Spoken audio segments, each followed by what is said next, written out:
Hatimaye wapiganaji wa Hamas katika ukanda wa Gaza wamejibu kauli iliyotolewa na rais wa mamlaka ya Palestina Mahmoud Abbas. Hamas imetolea wito baraza kuu la mamlaka ya Palestina likisema kwamba linapaswa kuvunja uhusiano wao wa kiusalama kati yao na Iran.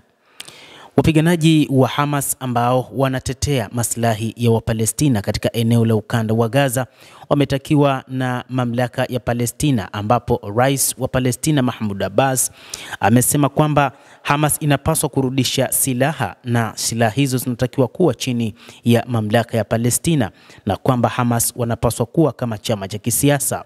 Hata hivyo, wanaharakati hao na wapiganaji wa Kipalestina wa Hamas wamelitaka baraza kuu la harakati ya ukombozi wa Palestina livunje uhusiano na uratibu wa kiusalama uliopo baina yake na utawala wa Israel na lichukue msimamo wa pamoja wa Palestina dhidi ya mauaji ya kinyama yanayoendelea huko Gaza. Hamas imesisitiza kuwa kikao cha baraza kuu la Palestina au baraza kuu kinachofanyika huko Ramallah katika kipindi hiki kigumu kinaweza kutoa fursa mwafaka ya kuchukuliwa msimamo wa kitaifa na wa pamoja wa kukabiliana na mauaji ya kimbari yanayoendelea.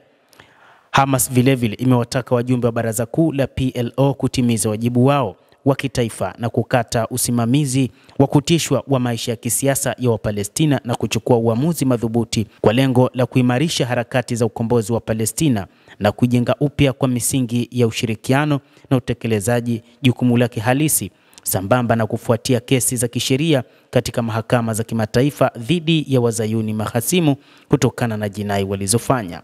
Hamas imetangaza kuwa mkutano huo ambao unafanyika baada ya kupita mwaka mmoja na nusu wa vita dhidi ya Gaza, tena bila kukamilishwa taratibu zake, hauhesabiki kuwa ni mjumuiko kamili wa kitaifa na wala haujumuishi wahusika wote wa jamii ya Palestina. Hata hivyo, Hamas imesema itatoa maamuzi baada ya kauli iliyotolewa na kiongozi wa Palestina Rais Mahmoud Abbas juu ya kile alichosema kwamba Hamas wasipigane tena katika eneo hilo la ukanda wa Gaza na kwamba wanapaswa kurudisha silaha na wao wanapaswa kuwa na chama cha siasa.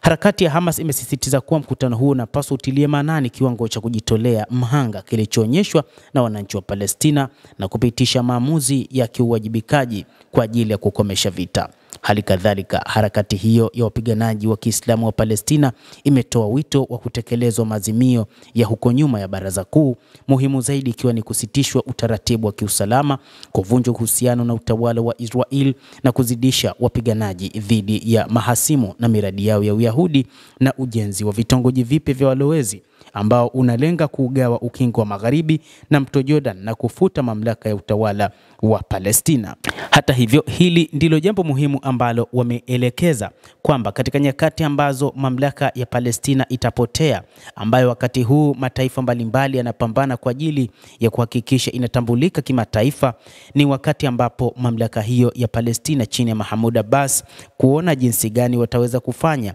kuhakikisha ardhi ya Palestina inasalia kwa mikononi mwa Palestina na kuvunja taratibu za kuwahamisha Wapalestina waliopo katika ukanda wa Gaza. Bado Hamas haikutoa jibu kamili, lakini imesema itakuja kumjibu Mahmoud Abbas juu ya kile anachotaka, kwamba wao warejeshe silaha na kwamba wawarudishe mateka wa Israel ambao waliwateka mnamo Oktoba mwaka 2023. Mtazamaji, endelea kutufuatilia, lakini pia usisahau kulike, usisahau kucomment, kadhalika na kusubscribe channel yetu hii. Utakuwa ukipata habari hizi kwa mapana hapa The World News. Mimi ni Adam Hussein, endelea kuwa nasi wakati wote, endelea kutufuatilia.